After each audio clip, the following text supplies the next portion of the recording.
Greetings and welcome to the newest episode of the Rice Crypto Show. Today's guest is Sal The Agorist, and I invited him on to have a conversation about agorism, crypto-anarchy, and so much more.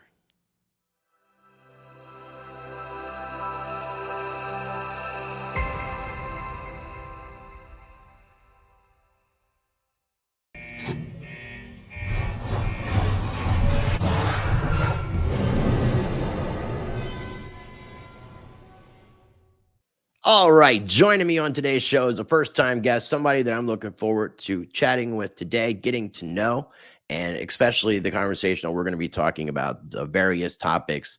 The most important topic that we're going to be covering is actually in this gentleman's name. Today, I am joined by Sal The Agorist. I had asked him before we started recording, is it agorist or is it agorist? And you said agorist, I say agorist. So you said tomato, I said tomato. That's where we're at. I'm going to say it the way I say it. You're going to say it the way you say it. I appreciate you joining me. How you doing, my friend? Good. What's up, man? Thanks for having me. Potato, man. Like I said, it's not about how you say it, it's about what you're doing. If you're actually, if you're actually doing it. Right. Action, like I was telling you, actions speak loud. And definitely, instead of talking the talk, it's walking the walk. And I've been talking about this topic, especially, and I think it's more important today than any other time period because of what we're on as far as I'm concerned, the precipice of being introduced to a combination of a digital ID, a central bank digital currency, or a digital dollar, or a digital fiat, or a stable coin, all of which are programmable currencies attached to a social credit score, which in combination just equals a digital prison. Per se, because once you're entrapped in that web, you've got to follow the protocols, or you may not have a nice life based off of the information that I'm starting to gather. So I really felt this topic would be really important for people to be able to find ways to circumvent and find alternatives to what we are potentially going to be facing. And I mean, I feel like one way or another, we're getting a central bank digital currency. And I don't see very much, aside from people saying they don't like it, real fight against what's happening, against the programmability, the lack of privacy, and all that good stuff. And we'll get into that. But if you don't mind, would you, for sake of myself and the audience, would you mind introducing yourself and explaining a little bit more about, and I'll have links for everything that I'm sharing as far as your social media and the other links, but your Twitter account, let me go back to my screen sharing here. Twitter account, you talk about being an agorist, a cypherpunk, a disintermediary, a crypto-anarchist, a Rothbardian. You're also an author. You're the host of a podcast called The Agora. You have a blog called The New Libertarian. Aside from that, who the hell is Sal The Agorist? Well, you pretty much summed it up right there. I started off as just a regular run-of-the-mill libertarian. I got involved pretty early on, which I was fortunate enough to sort of ride this crypto wave, and I got involved in 3D printing very early, so I was sort of very lucky in that sense. But I was fortunate enough to have read Rothbard by that point, so I was aware of the opportunity when it presented itself, and I've just stuck with it. And over time, I developed a following, and I was able to parlay that into a full-time income, and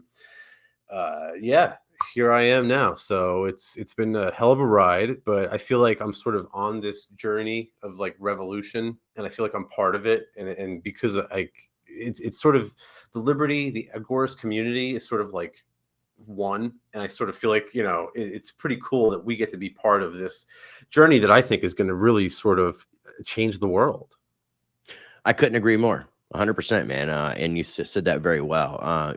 You said Rothbard. Now, I'm assuming, and I know who you're talking about, but can you, for everybody else who may be unfamiliar, what are you referring to? What is a Rothbardian? Sure. So Murray Rothbard he's the sort of father of anarco-capitalism, and he really is the guy who opened my eyes. Like, I went to school for poli sci, and my whole life plan was I was going to like become a lobbyist. I was going to move to DC and like get a job on K Street and make all kinds of money. And it was actually pretty interesting because, like, right, as I'm graduating grad school, I find Murray Rothbard, and I'm like, I don't believe in any of this stuff anymore. Now what am I going to do? Right? I've got all these degrees, I've got all this student loan debt to take on a career that I don't even believe in anymore. So now what? And I was also reading books on entrepreneurship and stuff like that. So I eventually figured it out. But yeah, Rothbard really fundamentally altered the way I viewed the world. It's like, seriously. And I that's why I encourage other people to read Rothbard. He was an economist, historian, logician, who founded anarco-capitalism, and he sort of ties together all of the pieces of the puzzle that libertarians think, or they're like sort of on the verge of making these conclusions. And Rothbard lays everything out so clearly and concisely, and has this whole philosophy that's so clearly delineated, and everything makes perfect sense. And he has answers to all of the difficult questions that make wonderful sense. So yeah, so that's, like most anarcho-capitalists, or most market anarchists, I would say, consider themselves to be Rothbardians nowadays. I eventually took it a step further, though, when I found Samuel Edward Konk, and I don't want to jump ahead too far, but I thought Rothbard was the final stone in my journey, but it ended up being he was one stepping stone towards the final conclusion. And I don't mind jumping to the final conclusion here in just a moment, but for people too, because I want to talk about anarcho-capitalism since you mentioned it. When I first became a content creator and started my YouTube channel, I was talking about cryptocurrency economics and really bringing attention to what anarchy and voluntarism is. And when 2020 hit, and all the different things that had taken place with riots, with Antifa, all this other stuff, and how the socially accepted definition for anarchy is not what the etymology says of no master, no ruler, without a ruler. It just basically has been accepted socially that it's like chaos, pandemonium, and they associate it with things like Antifa. So I just kind of stopped labeling myself as an anarchist. But it is the word is obviously etymology wise part of anarcho-capitalism. And Jeff Berwick, Dollar Vigilante, he calls himself an anarcho-capitalist. What is an anarcho-capitalist? So it's the only real form of anarchist, as far as I'm concerned. The folks in Antifa, rioting, burning buildings down, stuff like that, they aren't anarchists. That is chaos. That is pandemonium, right? It's sort of what we have now. It's not anarchy, which is in fact actually just order. Anarcho-capitalism is simply the acceptance of the belief that true free market capitalism implies a state of anarchy. It implies the absence of any government. And that's basically the idea behind it. It's just a form of anarchy that respects market, that respects private property. And in fact, it's the only form of anarchy really that does that. We as Agorists take it one step further, though, in the sense that, yes, we accept the principles of anarcho-capitalism, of market anarchism, but we think that the only way to actually get there is through the counter economy, through undermining the state, through economics and entrepreneurship. You're not going to get to a state of liberty through violence or through voting, through using the mechanisms set up by the political class. So we have to sort of make them obsolete, the same way that Netflix made Blockbuster obsolete, right? Or the way your camera and your iPhone. They call that creative destruction, and it's exactly two of my favorite words together. Schumpeter, I think, was the one who said that, and another, we call it disintermediation. Same thing, though. You're right. It's creative destruction, and that's the process of agorism. We think that entrepreneurs allocate resources in a market economy. So if you want to allocate resources, away from the state, you have to sort of be an entrepreneur to do that. So agorism and entrepreneurship are very sort of closely tied together.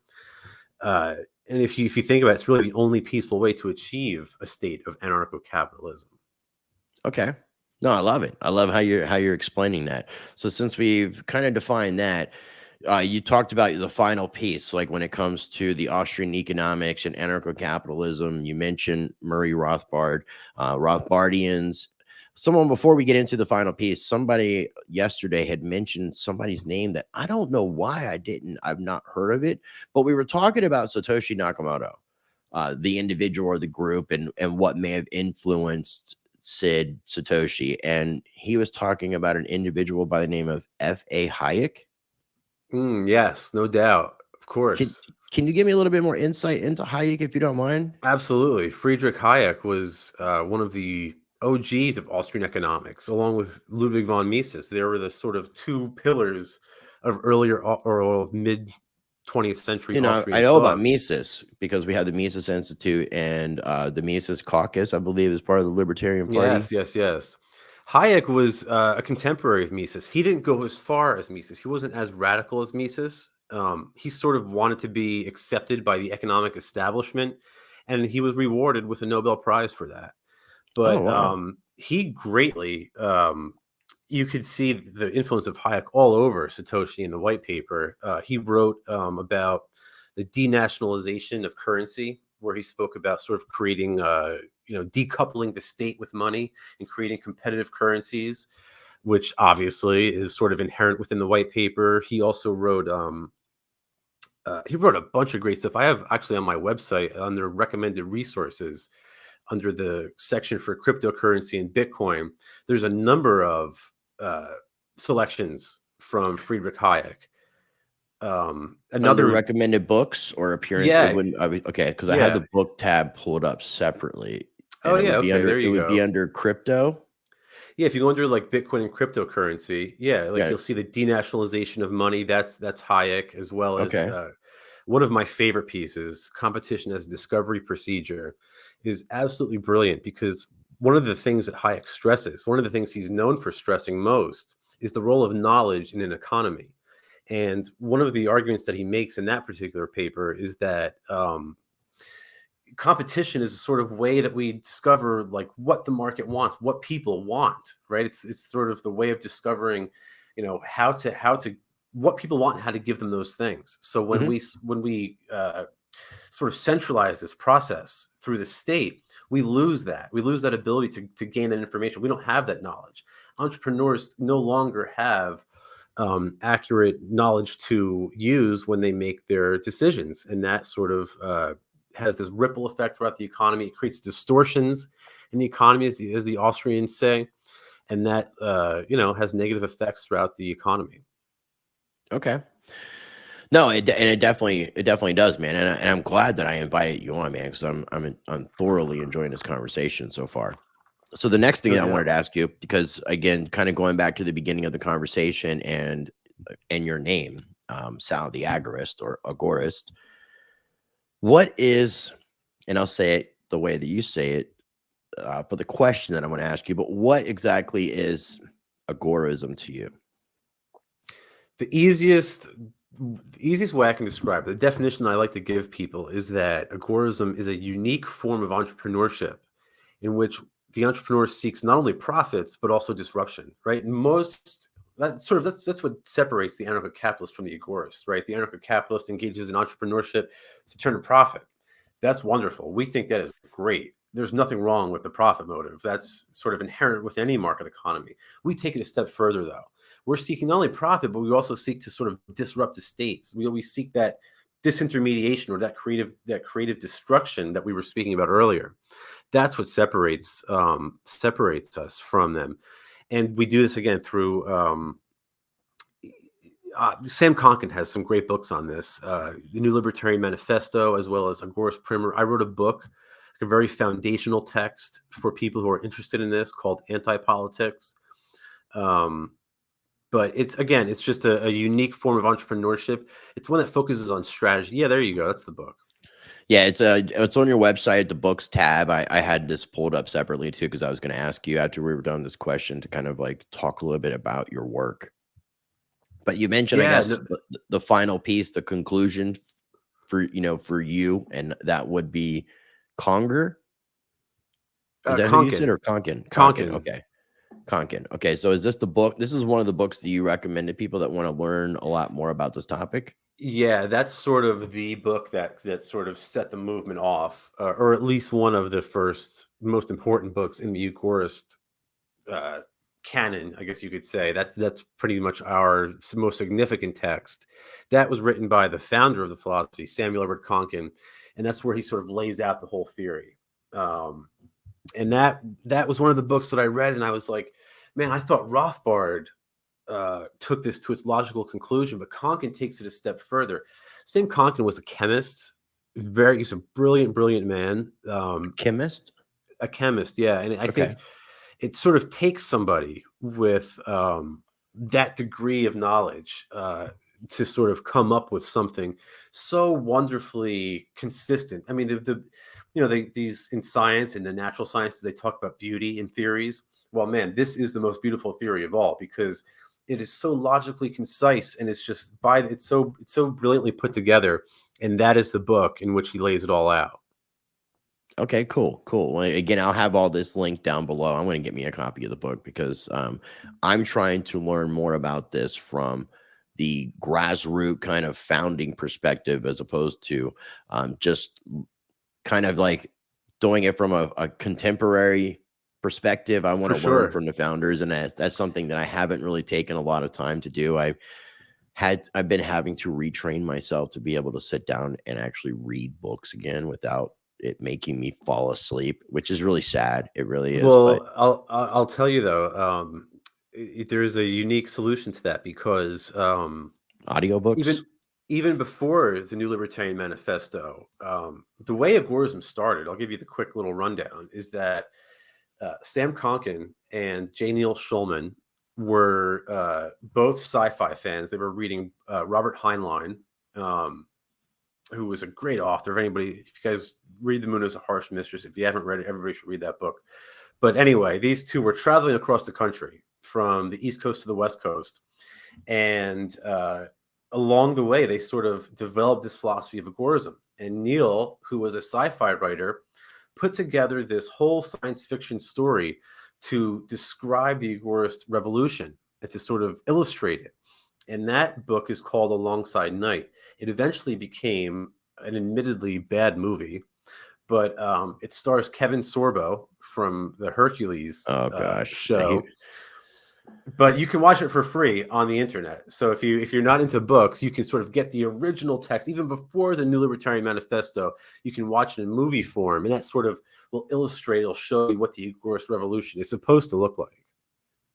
is it in this list right here of books under It, agorism? it probably is. It should be. If it's not, Okay, because you have an extremely in-depth list of recommended books. So I definitely encourage people to take time to make sure that they're exploring your website in its entirety and checking out all that good stuff, because there is a lot no of good doubt. information. And then your New Libertarian blog, it has this introduction to agorism, which I figured I'd pull up on screen to share a little bit while we were talking about it. Yeah, the blog I used to publish all the time. We had a whole team of writers publishing stuff. And as I've become more busy with like books and other projects, it's sort of fallen by the wayside. But I have put out a few articles in the last month. I want to say 2 or 3.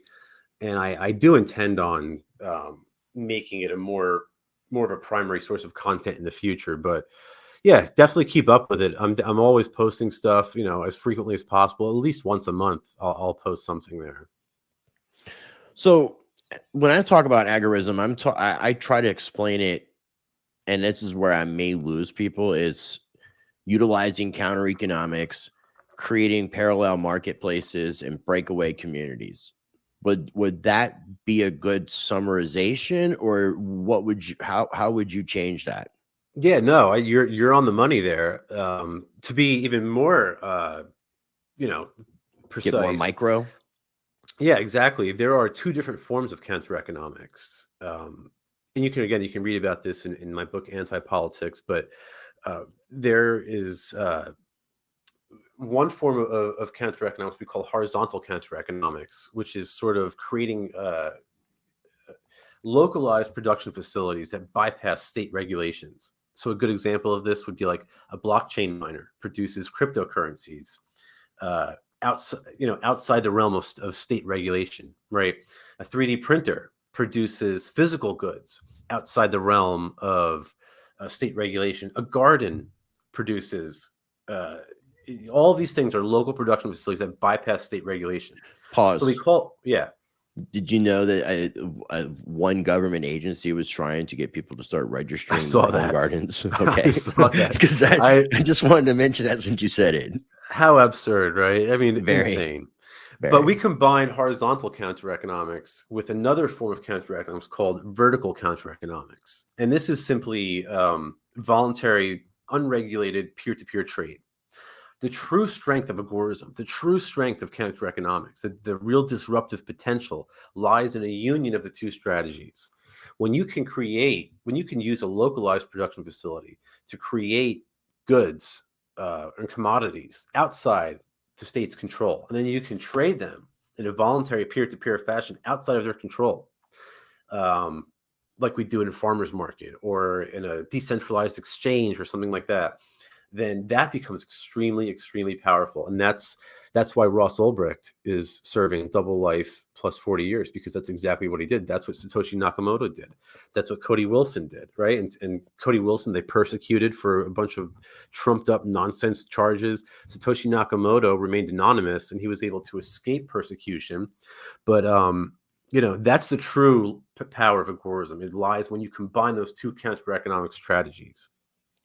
When you're trying to explain counter economics to people and break it down, like it obviously is using something counter to the economic system that is used by the mainstream, which would be like our traditional finance, fiat money, and things like that. So, what would be examples aside from like cryptocurrency and precious metals of how we can utilize counter economics? I don't know why I couldn't get that out. So really, I guess I probably should have said this earlier, but the counter economics refers to any sort of trade that is sort of outside the realm of the state's control. So we have the gray market and we have the black market.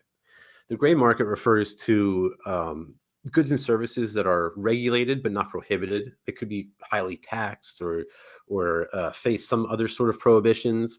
Whereas the black market refers to goods that are peaceful and voluntarily traded, but completely prohibited by the state. So things like in a gun-free zone, maybe guns or maybe drugs, in some more conservative states would apply, things like that. But we believe that by trading in these areas, we can really sort of disrupt the state's legitimacy.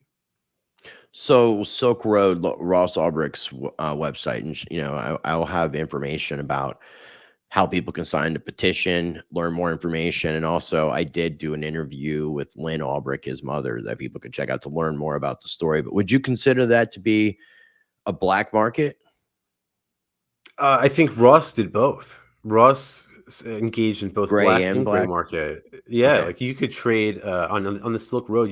There were people trading black market goods and also gray market goods. So, and Ross, by the way, was an explicit agorist. He said from the get-go, what I'm doing is I'm trying to use this philosophy of agorism to create more freedom and disrupt the state. And that really is why he was persecuted. He wasn't persecuted because people were selling drugs on his website, right? They do that all the time on the internet. People use it. Ross was persecuted because he showed that cryptocurrencies could be a real commodity money. They have a use outside of some sort of nefarious purposes. Or back in the day, I don't know how long you've been involved with this, but like early on in the crypto days, it was like a novelty. People were just like, it would be like, oh, cool, I'm going to send you, 1,000 Bitcoin. And, oh, he sent it, to his friend for no reason. You know what I mean? So like when Ross came along, Ross showed, no. this has a utility. This has a purpose. Look what we can do with this. We can create freedom and liberty using this tool. And that's when the state's ears perked up. That's why they threw the book at Ross so heavily. Now, when I think about the terms gray market and black market, I think of those as being derogatory terms for what you would consider to be the free market. Would you agree with that? Yeah, of course. Of course. That's why I tell people the only true free market is the black and gray markets, because that's where anarchy reigns supreme, right? In the white market. But if like the mainstream news and the governments were to call it the free market, it would sound good. But by calling it a black market, right, it makes it sound like it's bad, it's evil, it's of course. nefarious. Yeah, of course. And it goes back to what you were saying earlier about, the negative connotations and stereotypes surrounding the word anarchism, right? Like, I think it was Tom Woods who said that the state's greatest triumph was to convince people to fear the word anarchy and to love the word state, right? So it's like, it's a sort of the same thing with agorism. And, by the way, we're talking about all of these ways that the state targets agorism, whether through rhetoric or directly through prosecution, like in the case of Ross. But it shouldn't go unnoticed that their focus of their attack is agorism, right? It's like you said, it's the term black and gray market. It's Ross, right? It's they're not going after members of the Libertarian Party, right? Because they don't pose a threat. They're not going after even the Boogaloo people, right? These people who are going to have this one-off violent revolution, which is a pipe dream. They're not really attacking them with the same propensity that they're attacking agorists. Yeah, every now and then somebody gets raided, but they're not doing double life plus 40, right? They're not, being censored like in the same way a lot of agorists are. So, I mean, look at Lily Forrester. They just did a whole documentary about her life because she was driven to Mexico where, she was chased down by cartelists. It's insane. They're going after always look to, if you want to see who on your front lines is most effective, look to where your enemy is concentrating their fire. Well said. I mean, because what you're like, the things that you're referring to are things that the governments and law enforcement agencies can use to deem illegal or unlawful and try to, actually bring people, charges upon people, put them in prison. But when you're doing agorism the correct way, it's kind of like a peaceful resistance. You're not doing anything illegal or unlawful. And I mean, unless you're obviously like dealing, I guess when you're talking about like drugs and things like that, you're kind of putting it in a different category because it does give ammunition to law enforcement if they deem it to be illegal. But just the idea of what agorism is not unlawful or illegal. Well, I mean, to a certain extent, it is, in the sense that, in the gray and black markets, we are transacting outside of the state's control. So even if we have some just small little gray or black market transaction, technically we are in violation of the law. That being said, you're right in the sense that it doesn't have to be illegal. Like if you look at all of the people who have businesses, using cryptocurrency, I consider that to be agoric, but they aren't breaking the law, at least not yet. Right. I have my own theories on what the state will be regulating in the future. Another example is look at what I do at 3D Printer Go Burr. We aren't breaking any laws. We're selling 3D printers to people who want them for cryptocurrency, right? That might be creating some headaches for the state in a few different ways, but we aren't breaking any laws. That's why part of the New Libertarian Manifesto is Konkin discusses the concept of risk in agorism. And he provides, there's even a mathematical formula that he provides to calculate risk. And the idea is when profit exceeds risk, then the agorist acts. When risk exceeds profit, we don't act. One way the primary thing that agorists do to minimize risk is to use operational security, which is things like end-to-end encryption, computer network security, stuff like that. And of course, cryptography, of course, goes a long way. Obviously with end-to-end encryption, but right. No, I agree 100%. let's take a moment. You mentioned that 3D printer goes burr, and we talked a little bit about your books. If and I'll go ahead really quickly and pull up your book section. Are these for sale where people can support what you're doing? Yeah. So Okay. Anti-Politics and An American Experiment are out. 3 Books That Changed the World is coming. It should be out within like I think I'm going to release it this weekend. I'm going to shoot for like a Saturday morning release, but that'll be available in audiobook and ebook. And I'm probably also going to put out an audiobook version on that site for the American Experiment as well. Which was your first book that you wrote? The first real book was Anti-Politics. Okay. That So was what sort of exactly like what exactly is this book, Anti-Politics? that's about Agorist philosophy. It's really meant to be the most foundational text in Agorism. Like it's supposed to take the reader, like if you want to, even before you read the New Libertarian Manifesto, even before you read Agorist Primer, you should start at Anti-Politics. It's really meant to be like to give everyone a sort of window into the background of Agorist philosophy, how we sort of came to this state of affairs where agorism is the best form of revolution, is the only valid form of revolution, is what the argument I make in the book. Okay, cool. And I mean, again, I would really encourage people, if they want to learn more about these topics and support what you're doing, to make sure that they're ordering books through your website. The second book that you have listed here, The American Experiment, what's this all about? So that I just put out that I put that out in November, December of last year. So it's only like 6 or 7 months old. The book has sold very well. And this is sort of the idea behind this book is that the government lies to us about history, right? They have sort of maintained these historical fictions to make themselves seem like the good guys. And essentially, the argument I'm making in the book is that the American experiment in limited government has sort of failed. And I take this whole historical approach, starting with like the Greeks and the Romans, and I go through how they tried to limit government and how the American government was formed in light of those attempts, and how eventually how that attempt was sort of corrupted by politicians, and how we came to what I call the Bush-Obama police surveillance state today.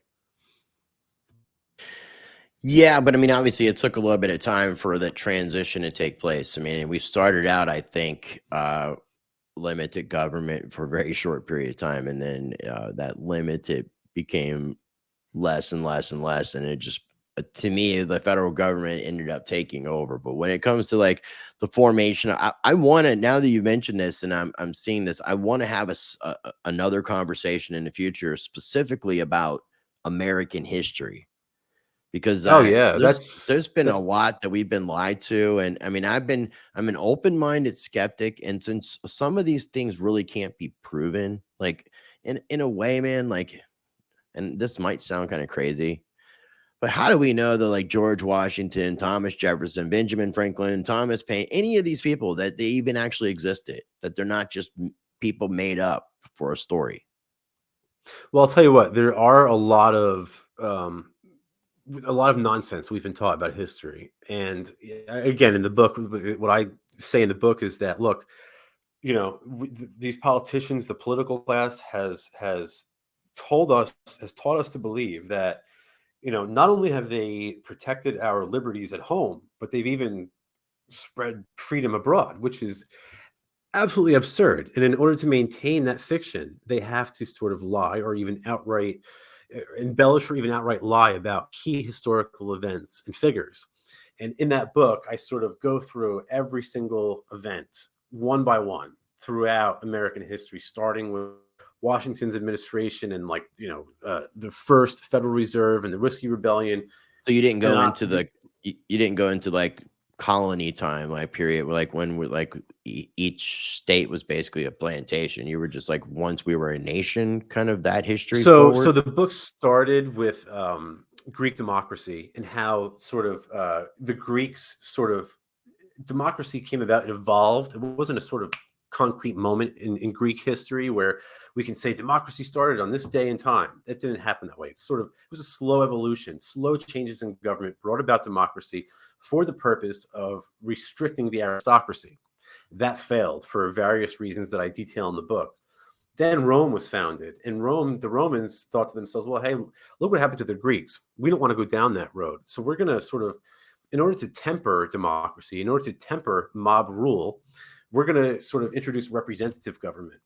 And in the book, I detail, all the various reasons that eventually failed.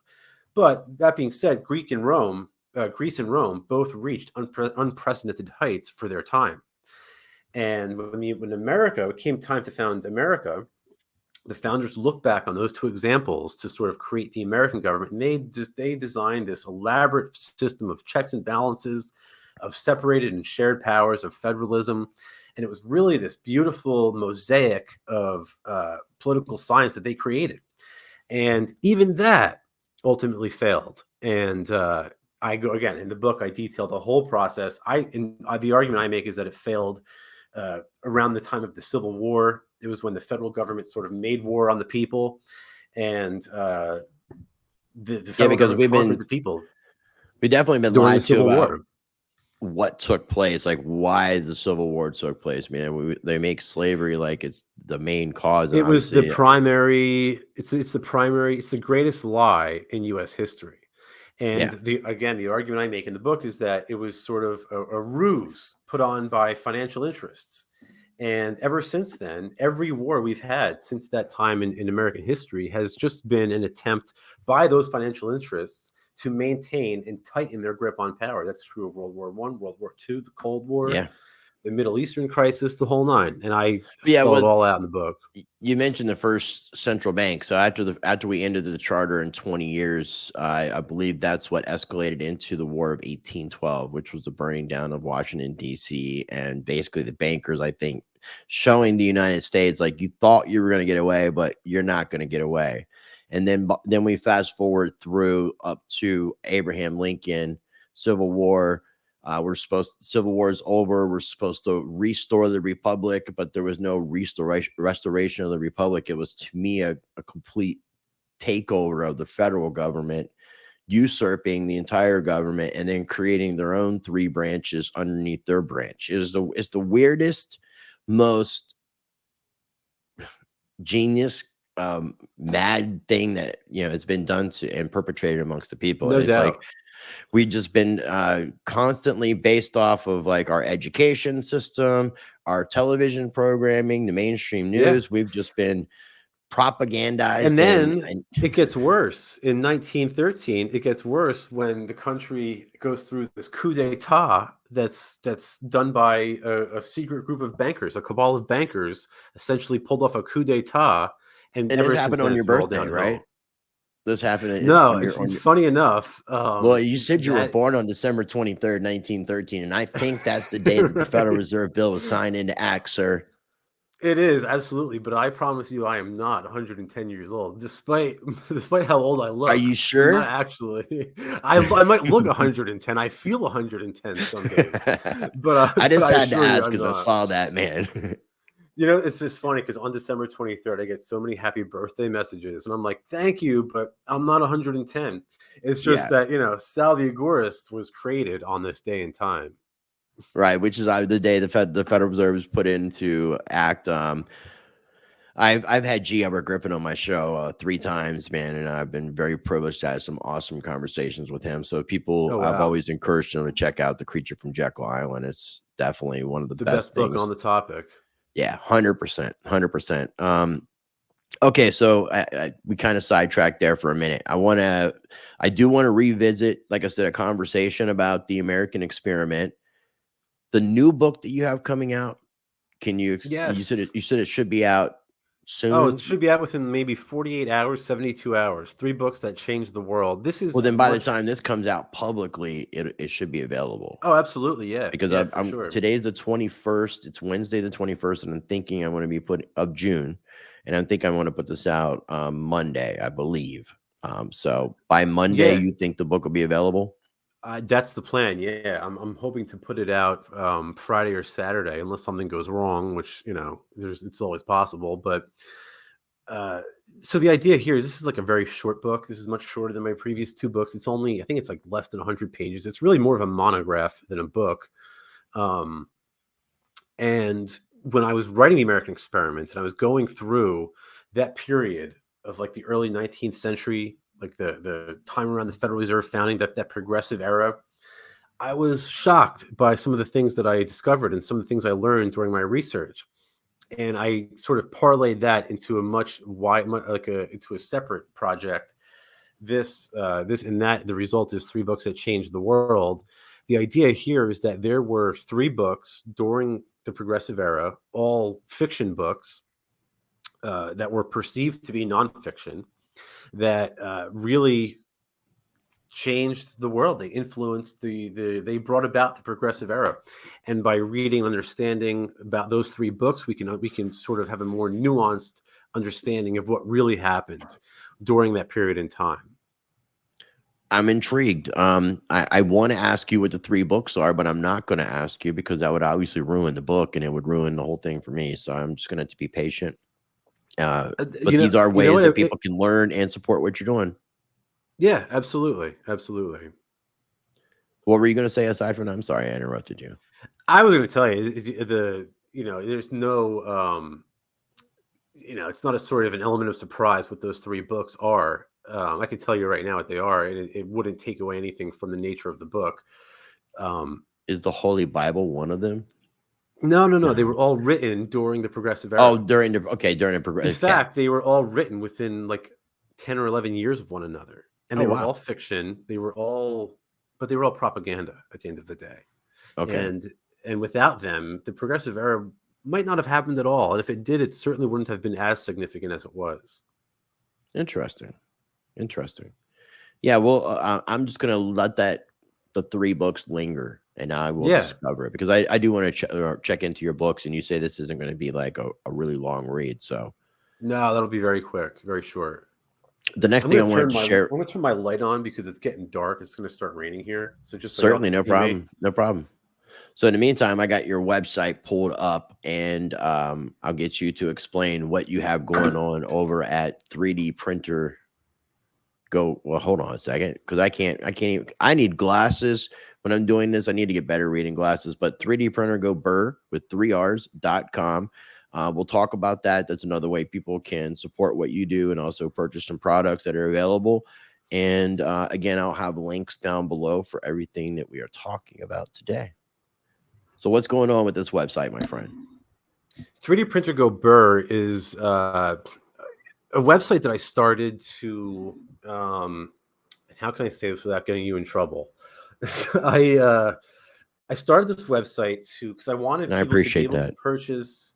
I wanted them to be able to purchase 3D printers without having to access KYC payment platforms. And it occurred to me that there are people who probably wouldn't want to have a record of their 3D printer purchase. And as somebody deeply involved in crypto, I knew that, hey, I've got this great tool here to facilitate peer-to-peer transactions. So if I'm somehow able to offer 3D printers for sale in exchange for cryptocurrency, I can facilitate that exchange in a way that the state sort of can't pry into that transaction. As far as I'm aware, it's the only way to purchase a 3D printer without having to access a KYC payment platform. I know Newegg used to accept crypto, but I don't know if they still do. Go ahead. Sorry. I lost you there. I think you're on mute. No, I did mute myself. That's what I was going to ask is if you're saying non-KYC, are you talking about like if I was to buy something online, I'm having to use my credit card and that's kind of identifying myself? Or are these companies actually requiring you to do like a KYC process that like a typical crypto company would do? No. I'm sorry. I'm saying like the payment platform that one uses to facilitate the transaction is so not like KYC. a private transaction. Nothing's going to be identified back to you. It's like if you wanted to purchase gold or silver and going to your local precious metals dealer and just paying cash, there's no record of you owning any gold or any silver. So if you were to buy a 3D printer through 3dprintergoburr.com and use cryptocurrency, there would be no record identifying you at that transaction. Yeah, like if you use a pseudonymous coin, like there will always be that record of the transaction, but if they can't connect you to your wallet address, then your identity remains concealed. But, you know, if there's a whole host of information connecting you to that wallet address, then it's probably not the most secure, you know, avenue. The point is, though, that, you know, if you want to, if you buy a 3D printer with, you know, Visa or MasterCard or PayPal or Cash App, you have to submit your license, and, you know, they know who you are and where you live. But if you're just paying with, you know, Bitcoin or Litecoin or Dash or cryptocurrency, whatever the cryptos we accept there, I think there's like 5 of them or 6 of them. You know, you don't need to submit. You don't have to verify your identity with anyone. So that's great. I like that. And I'll tell you what, it's been. I see how useful it's been, because my other store, Agora Threads, where I sell libertarian and agorist apparel and merchandise, we have, you know, I would say, you know, maybe once agorathreads.com. I would say maybe once a month we get a transaction in cryptocurrency. Whereas at 3D Printer Go Burr, I would say maybe half of our transactions are conducted in cryptocurrency. So you can tell that there's a demand for that out there. So you do offer regular traditional ways of paying? Oh, yeah. Okay. So people can pay with a credit card or debit card if they like to, if they want to identify themselves. Right. Of course. Yeah. And it just, you know, I guess it just depends on what you're doing. You know, maybe some people don't mind, you know, and some people. Yeah, because I mean, there's some people that just 3D print some ridiculously stupid things, and there's some people that print some things that are very innovative and creative that government doesn't really appreciate and doesn't want to be available. Right. Exactly. Cool. I would pull it out. I would show you one of those items, but I don't want to get you in trouble. So I don't know if like displaying something on camera is going to have too much of an effect 46 minutes into the conversation. So I say go ahead. So this is a Glock 43 frame. And actually, if you go on my Twitter today, I posted a picture of this sucker being printed. As you can tell, I mean, I don't know how well the camera can show you, but it's very... Hold on 1 second. I'll put you in solo mode just for 1 second. So it's just you, Sally. So like my camera, it looks a little funny, but you can see the intricate detail there. I mean, the print came out perfectly. This is exactly what you want a Glock 43 frame to look like. If you hold up against a real Glock 43, like a polymer frame, there'd be no difference. It's exactly the same. And if I took my mag out from my Glock and I popped it in there, it would fit perfectly. And you can, you know, this might have cost me a couple bucks to make. So, you know, no background checks, nothing like that. So, where is the video? You said on your Twitter? There's a picture of it being halfway through the printing process. It should be further down today, somewhere down there. You post. I can see you post a lot on Twitter. There we go. There you go. Is that it? Yeah, there it is. That's it. Is that the exact one that you're holding up? Yeah. Very cool. Yep. So that's one of the items that you could use a 3D printer for too. Yes. I've seen some really dumb things being made, but that is very creative. Oh, and I'm hoping. I mean, there's, you know, like Sal, unfortunately, I don't know everything that, you know, that we're going to talk about. What is going to be acceptable with the YouTube overlords and the algorithm? So I don't know. This could be a problem. Who knows? But I've taken enough problem off. I'm not worried about this problem if it's a problem. Let me just say, I'll put it in as. I'm going to speak into existence that this is not going to be a fucking problem. I'm going to be as vague and ambiguous as possible when I can say, you can 3D print anything you want. It's up to you. You can make, you know, cup holders. You can make, people make little holders for plants that are cleverly designed stuff. There's like little trinkets people make. My buddy makes little toys for his kids, little action figures. I can do, this is just a pen. I can go buy this pen from pretty much most stores, and I can write something down. And I could potentially force this into somebody's body if I wanted to, and use it for an unintended purpose. So that all is dependent on the individual. It's like, and I want to take the conversation of cryptocurrency, and this is kind of a good way to lead into it, because a lot of people want to talk about Bitcoin and crypto are bad and talk about all these negative things, but it's the technologies themselves are basically these tools. They're not inherently good or inherently bad. It's the people and the use cases that make the technologies good or bad. No Is there doubt. anything that you wanted to add with what you're doing with Agora Threads, with 3D printer, goburr.com, and your books? Anything else you want to cover before we Well, go let into me the just crypto say part? about 3D printers, because it connects to cryptocurrency as well. It lies at the intersection of agorism and crypto-anarchism.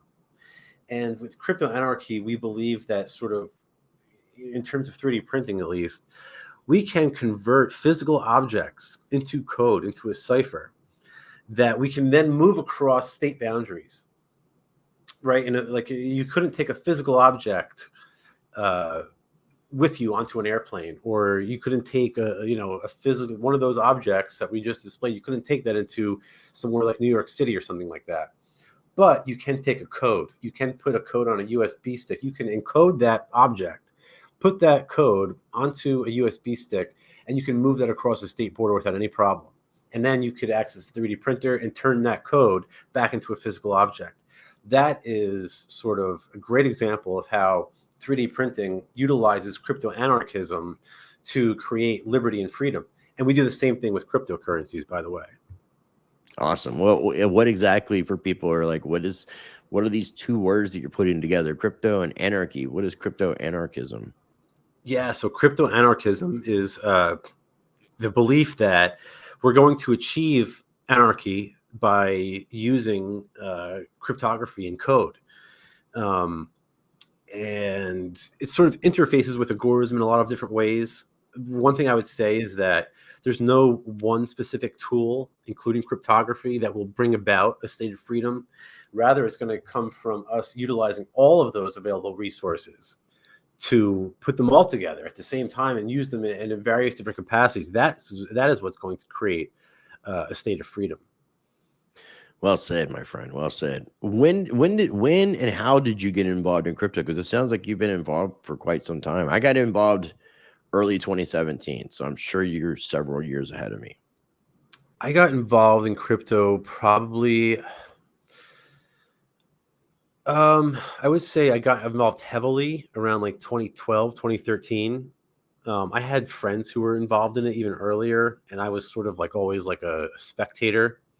And as I found Ron Paul and I started my journey into economics and Austrian economics, I came across the idea of Bitcoin, and I was like, wow, this is what Rothbard is talking about. This is exactly what we need, right? It's there here.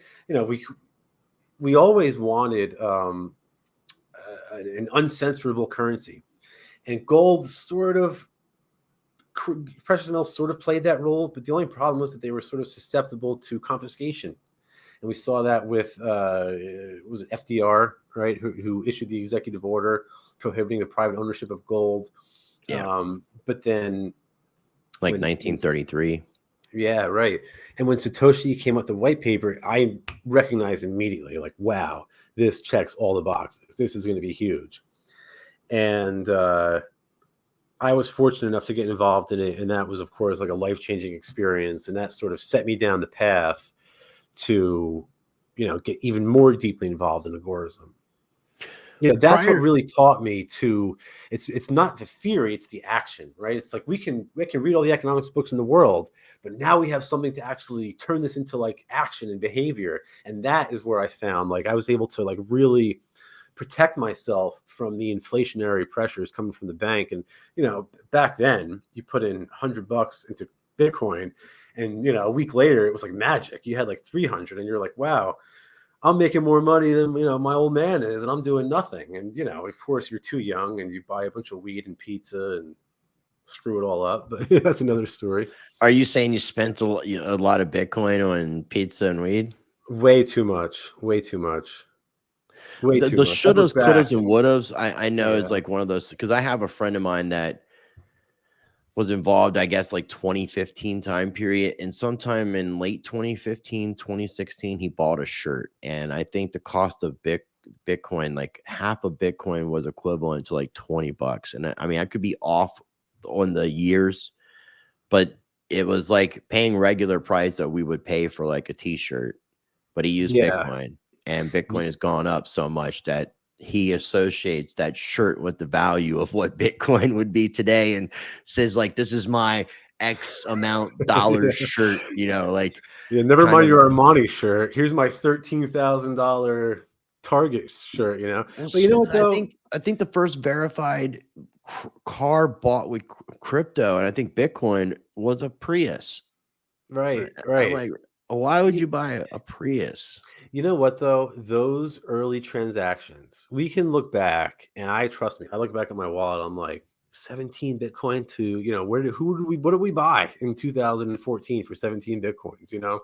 But if you have to, you can't think of it that way. You have to sort of look back at like what the value was at the time. Not only that, but you also have to look at the historical significance of what we were doing. Right. We were That's the most important thing. A medium of exchange. We were trying to create a currency that was used. And that's, you know, the way I look at crypto is. That's what I'm going to ask you. Like, what are your views on crypto? Yeah, if you buy a bunch of crypto and you just stick it underneath your mattress, you know, figuratively speaking, if you put it on, a cold storage or something like that, you just forget about it. It's not really doing much. You're not, you probably might make a buck or two when everything goes up, and you might lose a buck when it goes down, and so on and so forth. But you're doing very little to create freedom, to create liberty, right? It's only by creating an alternative currency, an alternative to the Federal Reserve note, that we create freedom, that we disrupt the banking cartel. That's how we have to do it. It's not, you hear a lot about the store of value stuff.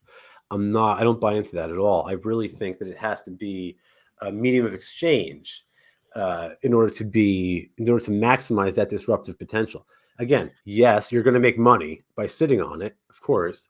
But again, going back to the agorism, we also seek disruption as well as profits.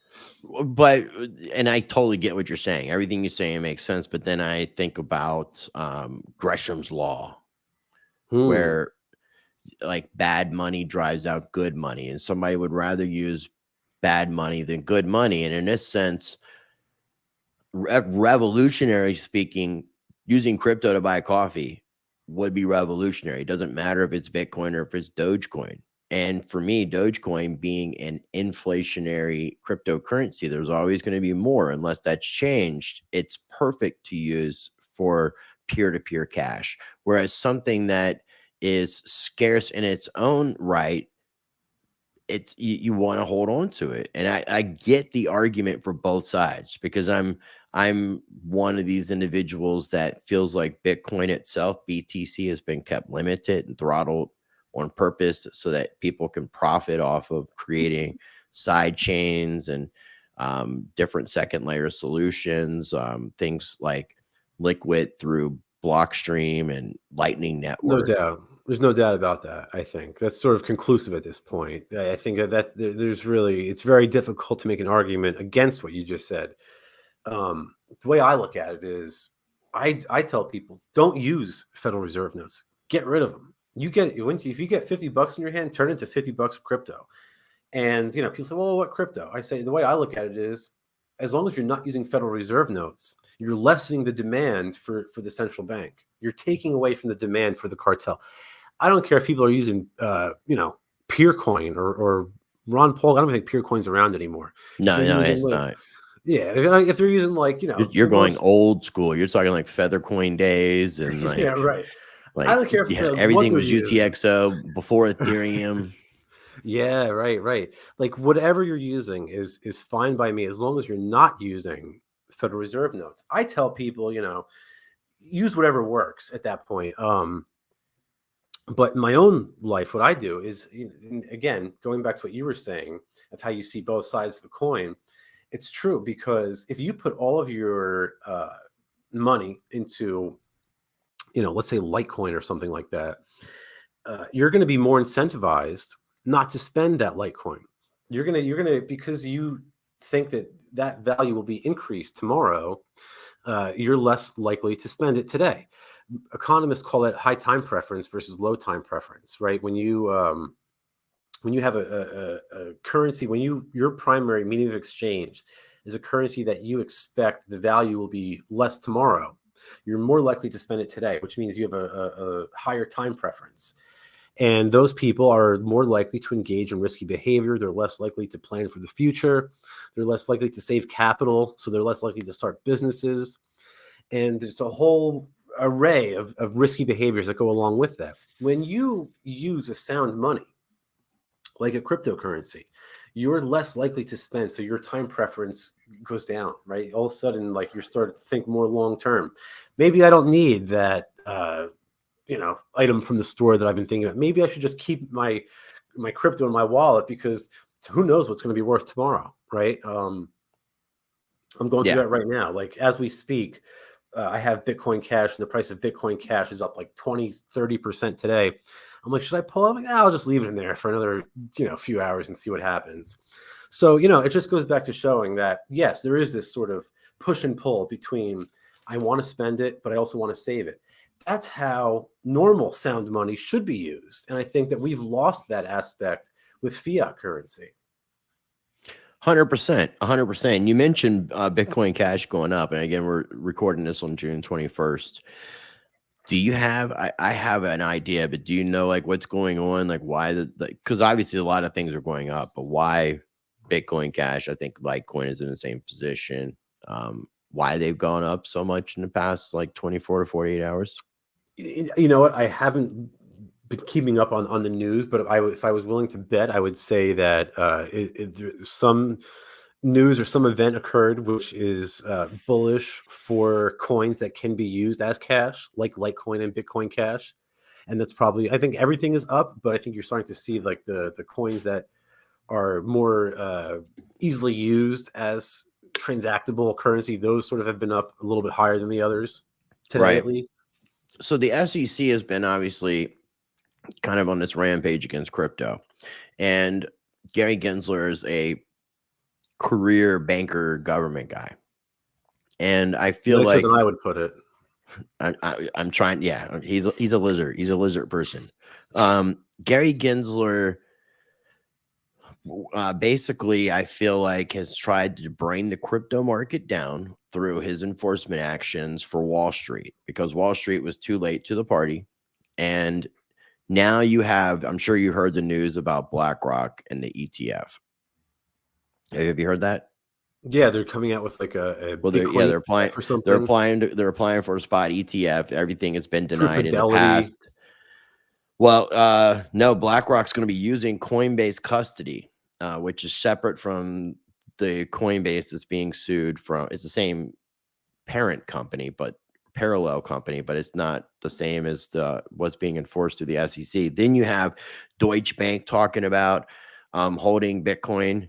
You also just had the announcement yesterday of an exchange that I guess is going to be, this was the big news, that's going to be more geared towards institutional traders and investors. It is a collaboration between Charles Schwab, Fidelity, and Citadel. It's called EDX, and they're only listing Bitcoin, Ethereum, Bitcoin Cash, and Litecoin. Because if you think about what's going on with this enforcement by the regulation by enforcement, and Bitcoin kind of being safe as a commodity, then anything that follows the UTX, especially the UTXO and fair launch model, should be in the same category, which should put every fork of Bitcoin, Litecoin should be in that category. But anybody that would have offered up an ICO or anything like that could be putting themselves in a precarious position. And that's one of the reasons why, like, PayPal has a bunch of different cryptocurrencies. Bitcoin Cash and Litecoin are listed. All the real exchanges, they all have Bitcoin Cash and Litecoin. Grayscale, they have trust for Bitcoin Cash and Litecoin. There's a reason why these will be around, and I feel like it's because they're safe as commodities and they're not going to be deemed securities. So it's just one of those things I wanted to throw out there, because you're right. It's almost like a crypto takeover that's going on right now with this Operation Choke Point 2.0. Yeah, and it's absolutely absurd. But to be honest with you, I've expected this for a long, long time. I mean, at least the last 7-8 years now, I've been telling myself look, no institution that enjoys a monopoly on the production of currency is going to give up that monopoly peacefully, right? They're not going to just relinquish. Yeah, I'm going to give up my ability to print money out of thin air, right? Who's going to do that? Nobody. They're going to go down fighting. They're going to use every single tool at their disposal. This is just the beginning. People think this is bad. This sort of action by the SEC, this regulation by enforcement. This is just starting. The war on crypto has just begun. However, that's the bad news. The good news is twofold. Number one, they can't win. This is a battle that they will inevitably and almost certainly lose. Right? You cannot stop the market. The market always wins. If we look at history, every inflationary currency eventually dies and it gets replaced with sound money that's sort of chosen by the market. When you say inflationary currency, are you just talking about fiat? Yeah, basically. I mean, that's basically true of all fiat currency, that they eventually, become inflationary. But the other part of this, though, that I think is there's a sort of an underlying white pill that people aren't realizing in the crypto space. I remember back in like 2014, 2015, when it was really starting to catch a lot of hype. You start to see this influx of these finance bros and this institutional interest in crypto. And I remember we were all like, oh God, this sucks. We don't want these people here. This, you guys are going to ruin it. And I can remember going to the World Blockchain Forum in New York and meeting, hedge fund brokers. And I'm like, dude, I'm here to meet, anarchists and libertarians, and you're here to meet investors. Like, what's going on here? Well, they took it over. I mean, since then, though, because that's the thing that really upsets me is that, and I didn't mean to interrupt, but I did. So no worries. Crypto started out very libertarian, freedom-minded, be your own bank, to now like Chainlink is working with Swift. You have Consensus writing white papers for central bank digital currencies. Even Consensus conspiring, talking about raising the amount of Ethereum that you would need to stake to like being like over 2,000. I think it's 2,048, which would be like several $1 million just to be able to stake Ethereum as your on your own node. So it's insane. Yeah, and that's kind of one of the things that upset me, and that's why, like, me and my friend Crypto Blood, a fellow content creator, we did an I Hate Crypto Uncensored conversation. That was the one I was telling you about that we did a few weeks ago on Rumble, and he changed his channel name to I Hate Crypto Blood, because there's just so much about this industry that we have come to like disdain and abhor. But at the same time, and this is what kind of going into a question, I feel a responsibility to keep the cypherpunk mentality, manifesto, the right of privacy, cryptography, all these things that have been built and have gone like to where we are now today. I still feel like the responsibility of keeping these ideas and philosophies and ways of moving forward alive. How do you feel about that?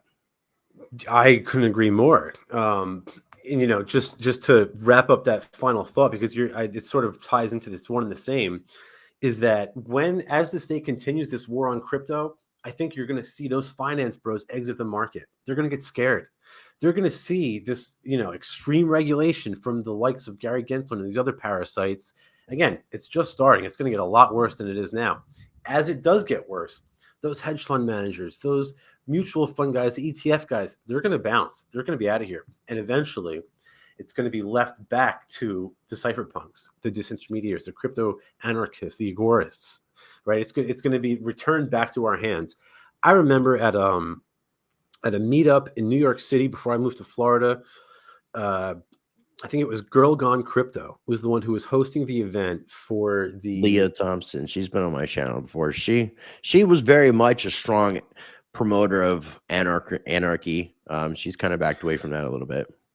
Well, I remember at this event, I hope I'm thinking of the right person. I hope I'm not accusing her of something that she didn't do, but I'm pretty sure it was her.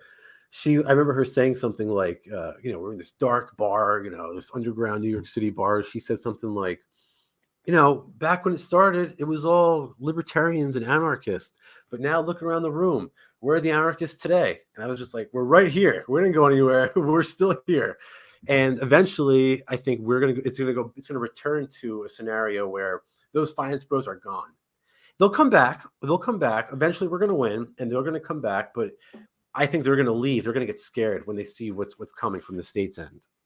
It'll be a new breed, though. I mean, there might be some older people like yourself, but it'll be a newer breed of people that are standing up. Because to me, like aside from a handful of people from the early days of Bitcoin, to me, they've all kind of gotten fat. And what I mean by that is, they've made a lot of money off of Bitcoin. And at some point, they just, to me, gave up the fight and just there's a lot of that. There's no doubt. Faded away.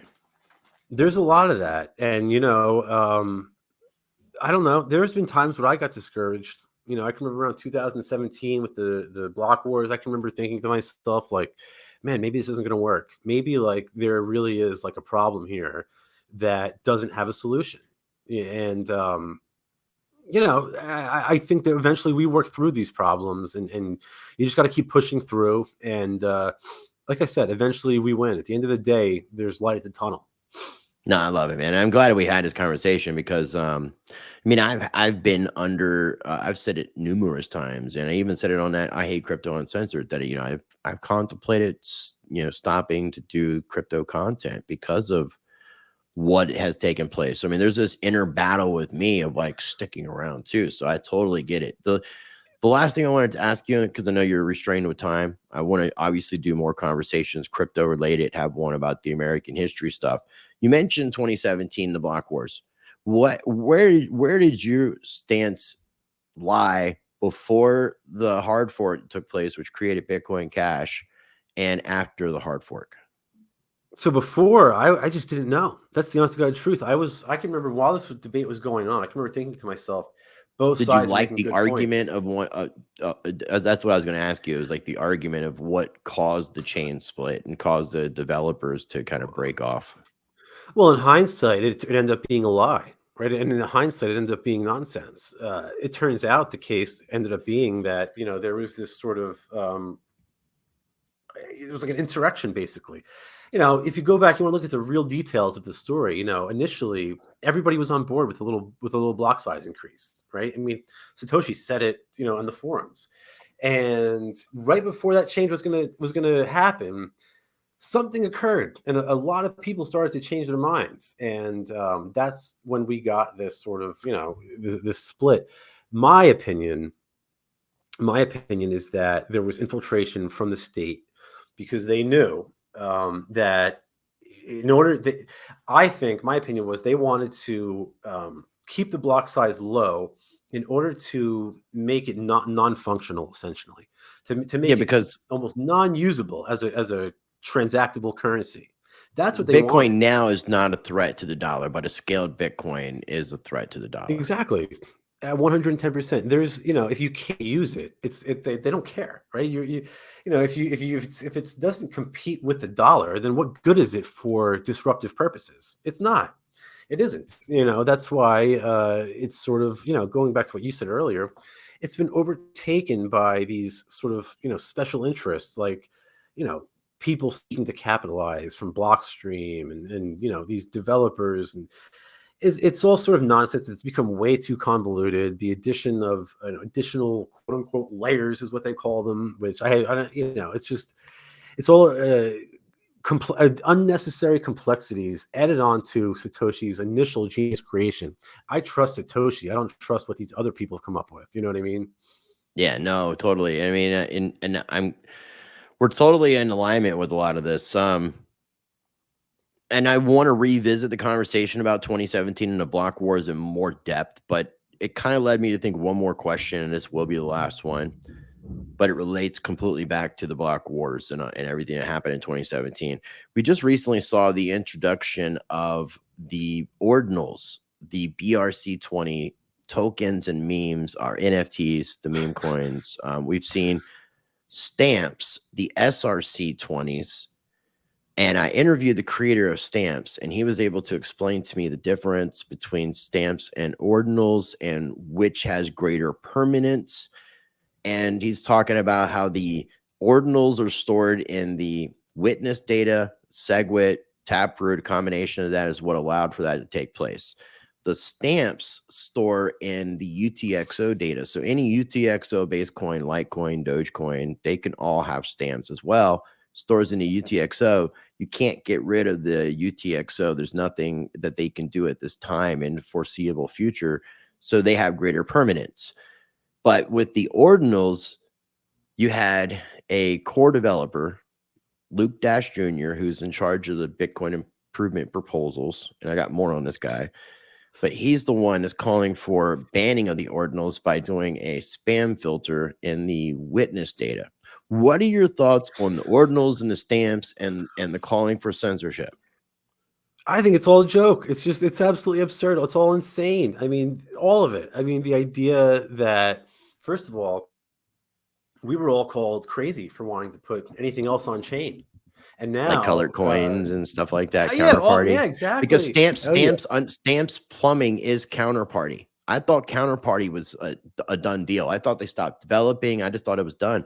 Counterparty has been going on. Old school counterparty. That's like the old school days. So that's what stamps uses counterparty as the underlying technology plumbing for. I didn't even know that was still around. The SRC. So you check out the interview that I didn't know it either. So check out the interview I did. I'll send you a link with Mike in Space, the creator of stamps, because I'm getting at something with this. But what do you think about the calling of this? Let me let you finish what you were saying about building other things on Bitcoin. Yeah, I just think that it's sort of absurd. If you're going to build stuff, that's not the chain to do it. And obviously we've seen that. What the mempool was up to, like, what I want to say a week or two ago, it was up to like 300 or 350,000 transactions. I mean, backed up like a mofo. Yeah. It's absurd. It's like trying to go down the New Jersey Turnpike at 5 o'clock. It's insane. Like, why would, it doesn't make any sense to build on something like that. I've tokenized on so many different chains, and it's all been a breeze. I thought the same thing, Sal. You know what I mean? Listen. I thought this. I literally thought the same thing when I'm interviewing the guy Mike in Space. I'm like, it would have made so much more sense that if you're going to do this, to do it on something like Litecoin or Dogecoin, because there's that much more space. The blocks times are faster. You're going to have faster throughput. The miners are going to be cool with it. But then a light bulb went off in my head. And I think you'll appreciate this because it took me a minute. But I'm pretty fucking sure that the guys who are behind the ordinals and the guys that are behind the stamps, whether coordinated or not, are forcing the hand of Bitcoin, forcing it to scale. Yeah, but see, the thing because is, either you do one of two things: either you censor it or you scale it.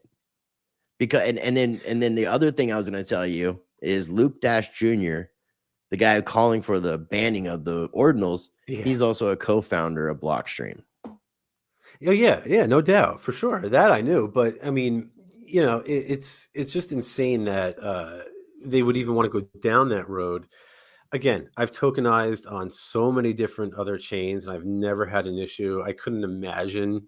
And this is exactly what we predicted, right? But you would never have seen. You would never have seen the. I don't think we would have. If ordinals and stamps didn't exist, I don't know that we would have really had real serious conversations about increasing the block size on Bitcoin and scaling Bitcoin. Oh, remember in 2017, kind of like, in a way, how high in 2017, the transaction fees were, through the roof. There were people getting fee locked, right? Because the cost to move the crypto out of the wallet was more than they had in the wallet to begin with. So you were stuck. You couldn't do anything.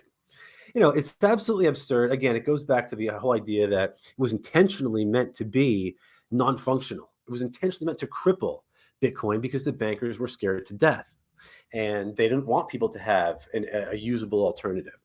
And nowadays we have like Nostr and all this stuff. It's insane, and it's destined to fail. It's not the right chain to do any of this on.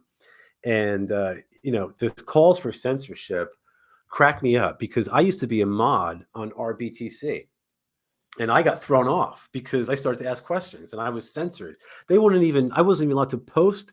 I remember I interviewed Craig Wright for my podcast. It wasn't even like pro or anti Craig or pro or anti BSB. It was just me having a conversation with this guy, and I got taken down.